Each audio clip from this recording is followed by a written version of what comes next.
میرے ابا کہا کرتے تھے کہ جہاں رشتہ داری کرو ان لوگوں کے خاندان، لڑکی کے بھائی بہن اور ماں باپ کو بھی اچھی طرح دیکھ لو، مگر میری امی ان باتوں پر یقین نہیں کیا کرتی تھیں۔ ابا اماں سے ہمیشہ یہی کہتے کہ خاندان میں بچوں کی شادیاں کرو، مگر اماں کو شہر کے لوگوں کی بہت خواہش تھی۔ اماں چاہتی تھیں کہ ہم شہر کے چمکتے دھمکتے گھروں میں اپنے بھائیوں کی شادیاں کر دیں۔ یوں ایک رشتے والی ماسی نے اماں کو ایک گھر بتایا۔ اس گھر میں 3 بہن بھائی تھے، جن میں سے 2 گونگے تھے۔ ایک بھائی اور ایک بہن گونگے تھے، جبکہ ایک بہن جس کا ہم نے رشتہ کرنا تھا بلا کی خوبصورت تھی۔ اماں نے جب دیکھا کہ گھر اچھا ہے، چمک دھمک والا ہے، لوگوں نے اچھے کپڑے پہن رکھے ہیں، تو وہ اس رشتے کے لیے راضی ہو گئیں۔ میں نے اماں کو بہت منع کیا کہ گونگے بہن بھائیوں کی وجہ سے کہیں ہمارے بھانجے بھانجیاں بھی گونگے بہرے ہی نہ پیدا ہو جائیں، مگر اماں کہنے لگیں کہ میں خواہ بات کا بتنگڑ بنا رہی ہوں۔ یوں بھابھی، جن کا نام عشرت تھا، ان کا رشتہ میرے بھائی کے ساتھ پکا کر دیا گیا۔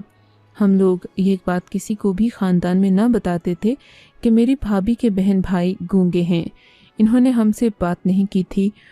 تبھی اماں نے بھابھی کی ماں سے کہا کہ آپ مجھے اپنے بچوں کی تصویریں ہی دے دیں تاکہ میں اپنے خاندان والوں کو دکھا سکوں۔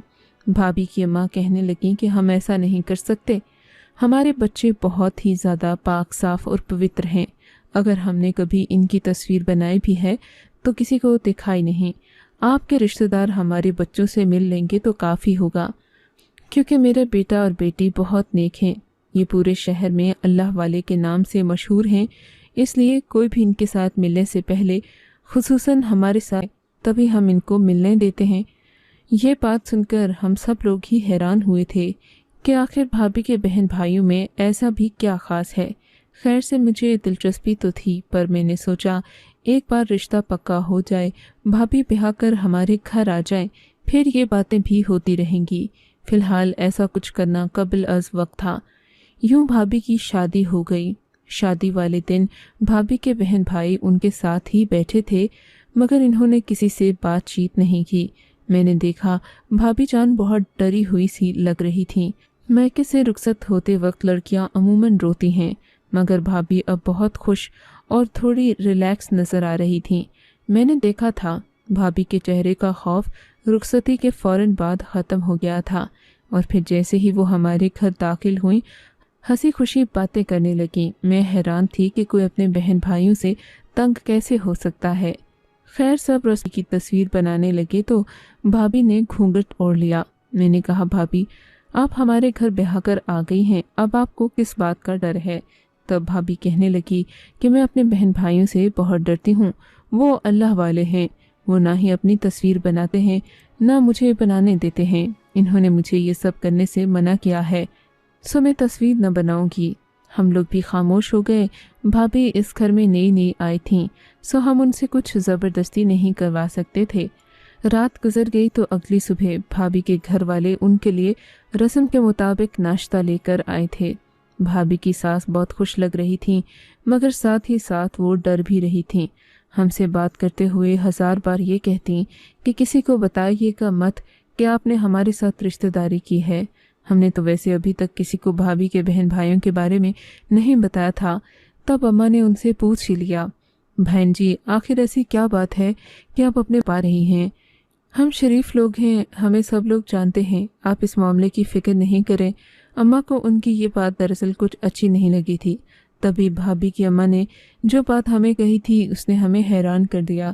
دیکھیں بہن جی، بات کوئی اور نہیں ہے، صرف اتنی سی ہے کہ میرے دونوں بچے گونگے ہیں پر اللہ والے ہیں، ان کے بازو پر اللہ لکھا ہوا ہے اور یہ پیدائشی ہے۔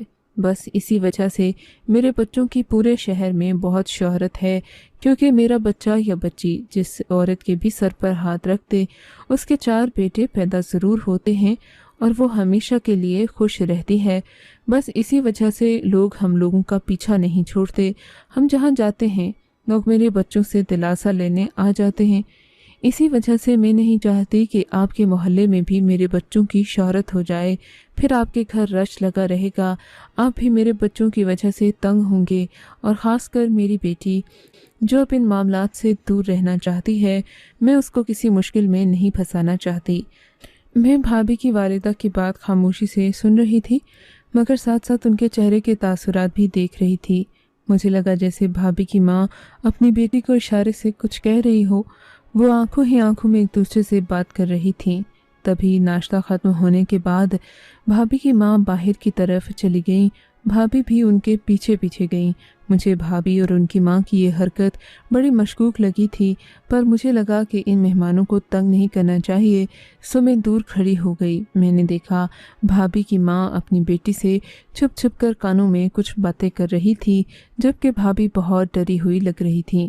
تھوڑی دیر کے بعد یہ لوگ چلے گئے۔ بھابھی مجھ سے خوشگوار انداز میں بات کرنے لگی۔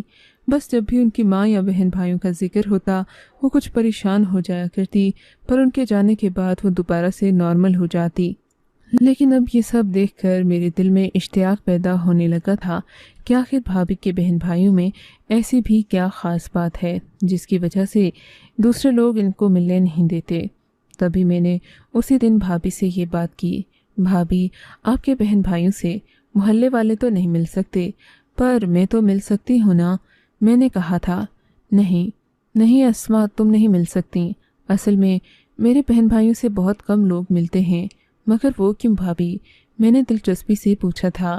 اس لیے کہ میرا بھائی جس عورت کے سر پر ہاتھ رکھ دے اس کے 4 بچے ہو جاتے ہیں، پھر چاہے وہ شادی شدہ ہو یا غیر شادی شدہ ہو، یہی تو میرے بھائی کی کرامت ہے۔ اسی وجہ سے کوئی لڑکی میرے بھائی کے قریب بھی نہیں جاتی، کیونکہ بھائی کی نظروں میں بھی بہت تاثیر ہے۔ میں بھابھی کی بات سن کر ہنس پڑی۔ بھابھی یہ کیسی غیر حقیقی سی بات کر رہی ہو؟ ایسا ہو ہی نہیں سکتا کہ کسی کے سر پر ہاتھ رکھنے سے کوئی عورت حاملہ ہو جائے، اور وہ بھی بغیر شادی کے۔ خدا کا نام لو، ایسی باتیں نہ کرو، ایسا نہ ہو کہ تمہیں بھی بعد میں پچھتانا پڑے۔ بھابھی مجھے یہ کہہ کر ڈرانے لگی، مگر میں ڈرنے والوں میں سے کہاں تھی، میں بھی ڈٹ گئی۔ نہیں نہ بھابھی، مجھے آپ کے بھائی بہن سے ملنا ہے، دیکھنا ہے کہ وہ کیسے ہیں، آخر ان کے پاس ایسا کیا ہے کہ وہ اتنے زیادہ مشہور ہیں کہ لوگوں میں بھی نہیں آنا چاہتے۔ خیر، میں نے بھابھی کو بہت زیادہ منایا، پر وہ مان نہیں رہی تھی۔ اگلے دن اتفاق سے بھائی نے خود ہی بھابھی سے کہا، میں تمہارے میکے چلوں گا، تمہارے ماں ابا سے بھی مل لوں گا اور بہن بھائیوں سے بھی۔ یہ سن کر بھابھی کے چہرے کا رنگ پیلا پڑ گیا۔ نہیں، دراصل میرے بھائی بہن کسی سے نہیں ملتے، ویسے بھی تو وہ گونگے ہیں، ان سے تو کوئی بات نہیں ہوتی۔ یہ سن کر بھائی اور میں دونوں ہی ایک موقف پر آ گئے تھے۔ ہاں تو کوئی بات نہیں، اگر وہ نہیں بھی بولتے ہم صرف ان سے اشاروں میں بات کریں گے، پر آپ کے خاندان سے ملنا تو ضروری ہے نا۔ میں نے لقمہ دیا تو بھابھی مجھے خونخوار نگاہوں سے گھورنے لگیں۔ دیکھو اسما، تم بہت زیادہ تیزی مت دکھاؤ، ایسا نہ ہو کہ تمہارے لیے مشکل پیدا ہو جائے۔ ویسے بھی میرے بہن بھائی کسی سے نہیں ملتے۔ لیکن بھائی تو ان کا شوہر تھا۔ بھائی نے بھابھی سے یہ بات منوا ہی لی کہ وہ ان کے بھائیوں سے ضرور ملے گا۔ مجبوراً بھابھی کو اپنے گھر جانا ہی پڑا۔ میں بھی بھابھی کے ساتھ تھی، جبکہ بھائی نے کہا تھا بھابھی کے گھر ہم ایک دن رکیں گے اور کل واپس آئیں گے۔ یہ بات میرے لیے بہت خوشائن تھی۔ اس ایک دن میں بہت کچھ جاننا چاہتی تھی۔ میں، بھائی، بھابھی، امی کی اجازت سے بھابھی کے گھر چلے گئے۔ بھابھی کے گھر والوں نے ہماری خوب خاطر مدارت کی۔ مجھے یہ دیکھ کر حیرت ہوئی تھی کہ بھابھی کا گھر بہت بڑا، کسی بنگلے سے کم نہیں تھا۔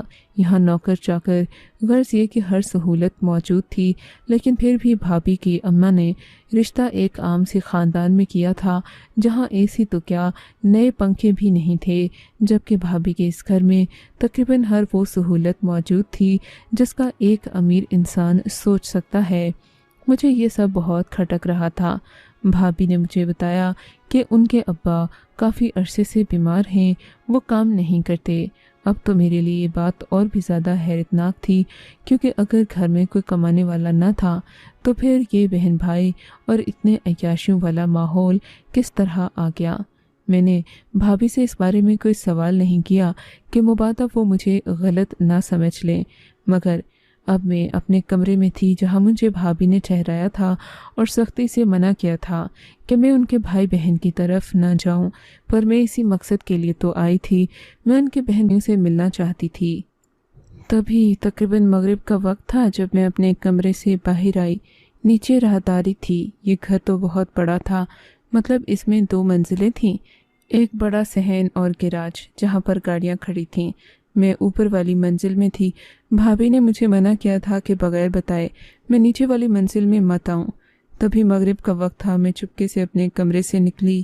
میں آگے بڑھتی جا رہی تھی۔ کافی آگے جا کر مجھے ایک کمرہ نظر آیا۔ یہ کمرہ بہت بڑے ہال کے جیسا تھا۔ میں اس کمرے میں داخل ہوئی تو دیکھا آگے اندھیرا چھایا ہوا تھا۔ میں حیران ہونے لگی کہ آخر اس کمرے میں کیا ہے۔ کمرہ کچھ پراسرار سا لگ رہا تھا۔ تبھی میں نے کسی آدمی کے پھلانگنے کی آواز سنی۔ میں آگے بڑھتے بڑھتے رک گئی، مگر میں ابھی وہیں تھی کہ ایک ٹارچ کی روشنی اس کمرے کے اندر پڑی۔ اس کے بعد کوئی آگے بڑھا، میرے سر کو ہلکا سا جھٹکا دیا اور میں نیچے زمین پر گر کر بے ہوش ہو گئی۔ اس کے بعد مجھے کچھ ہوش نہیں رہا۔ جب میری آنکھ کھلی تو گھر میں ایک شور سا برپا تھا۔ بھابھی میرے سرہانے بیٹھی تھیں اور انہوں نے مجھے بیڈ پر لٹایا ہوا تھا۔ کیا ہوا بھابھی؟ میں کہاں ہوں اور میرے ساتھ کیا ہوا؟ میں پریشان ہو کر پوچھنے لگی۔ میں نے تم کو منع کیا تھا نا کہ تم اپنے کمرے سے ہلا نہیں، تم کہاں گئی تھیں؟ مجھے سچ سچ بتاؤ۔ بھابھی مجھ سے سختی سے پوچھنے لگیں۔ بھابھی میں تو کہیں بھی نہیں گئی تھی، میں اپنے کمرے میں تھی۔ نیچے آ ہی رہی تھی کہ کسی نے میرے سر کو ایک زور کا جھٹکا دیا۔ کیا تم اس آدمی کو نہیں پہچانتی جس نے ایسا کیا؟ نہیں، بالکل بھی نہیں۔ اس نے پیچھے سے آ کر میرے سر پر جھٹکا دیا تھا۔ میں نے بھابھی کو جھوٹ تو بول دیا تھا، مگر اصلیت کچھ اور تھی۔ لیکن میں یہ بھی جان گئی تھی کہ بھابھی کو بھی سچ نہیں معلوم۔ خیر سے وہ دن بہت پریشانی میں گزرا تھا۔ بھابھی کے سب گھر والے تھے۔ بھابھی میرے پاس بیٹھی میرا دل بہلانے کی کوشش کر رہی تھیں۔ یہ رات بھی گزرنے لگی تھی۔ میں نے سوچا کل تو ہم لوگ واپس چلے جائیں گے، مگر میں بھابھی کے بہن بھائیوں کو ضرور دیکھنا چاہتی ہوں۔ تبھی بھابھی نے مجھے سختی سے تاکید کی کہ اب تم اپنے کمرے سے باہر نہیں آنا۔ سو میں نے سوچ لیا کہ دوبارہ چلو اس کمرے میں نہ جاؤں گی، مگر ایک کوشش تو ضرور کروں گی کہ ان کے بھائی کو دیکھ لوں۔ میں سیڑھیوں سے چھپتی چھپاتی بڑی احتیاط سے نیچے اترتی چلی گئی۔ آگے جا کر دیکھا پورے گھر میں بلا کی خاموشی تھی۔ آخرکار ایک کمرہ جس کے آگے پردہ سا لگا ہوا تھا، اس میں سے ایک شخص کی آواز آئی۔ میں سمجھتی تھی کہ بھابھی کا بھائی گونگا ہے، مگر جب میں نے اندر جھانکا تو وہ بات چیت کر رہا تھا۔ مجھے دیکھتے ہی اس نے اپنی زبان بند کر دی۔ ایسا لگ رہا تھا جیسے وہ دوسروں کے سامنے گونگا ہونے کا ناٹک کر رہا ہو۔ وہ خاموش ہو کر کسی ملنگ کی طرح بیٹھ گیا، جیسے کچھ سمجھتا ہی نہ ہو۔ میں وہیں کھڑی تھی، لیکن جب اس کی طرف سے نرمی کا مظاہرہ دیکھا تو اندر چلی گئی۔ پھر میں اس کا بازو یعنی اس کے بازو پر لکھا اللہ کا نام دیکھنا چاہتی تھی۔ میں نے اشارہ کیا کہ میں آپ کا بازو دیکھنا چاہتی ہوں۔ اس نے مجھے غصے سے باہر جانے کو کہا۔ میں بھی وہیں کھڑی تھی کہ بھابھی کی امی کمرے میں داخل ہوئیں۔ ارے بیٹی، تم یہاں کیا کر رہی ہو؟ انہوں نے اتنی فکر مندی سے پوچھا کہ میں بھی حیران ہو گئی۔ اس سے پہلے کہ میں کچھ کہتی، انہوں نے مجھے یہ کہہ کر باہر بھیج دیا کہ یہ جمعے کو لوگوں سے ملتا ہے، اگر تم کو بھی ملنا ہو تو جمعے کے دن ہی آ جانا۔ یہ بات سن کر میں تھوڑی مطمئن ہو گئی تھی۔ بھابھی اور بھائی گھر جانے کے لیے تیار کھڑے تھے۔ میں بھی ان کے ساتھ گھر آ گئی۔ گھر آ کر بھابھی مجھے بار بار منع کرنے لگیں، بولی کہ تم نے ٹھیک نہیں کیا، تم وہاں اس طرح کی حرکتیں کر رہی تھی، میرے گھر والوں کو اچھا نہیں لگا۔ دیکھو تم لوگوں نے ہمیں جیسا اچھا نہیں لگا، دیکھو تم لوگوں نے ہمیں جیسا کہا ہم نے ویسا ہی کیا، مگر کچھ ہماری بھی شرائط ہیں جو تم کو ماننا چاہیے اور ہماری ان حدود کی عزت کرنی چاہیے جو کہ ہم نے ایک دوسرے کے ساتھ باندھ رکھی ہیں۔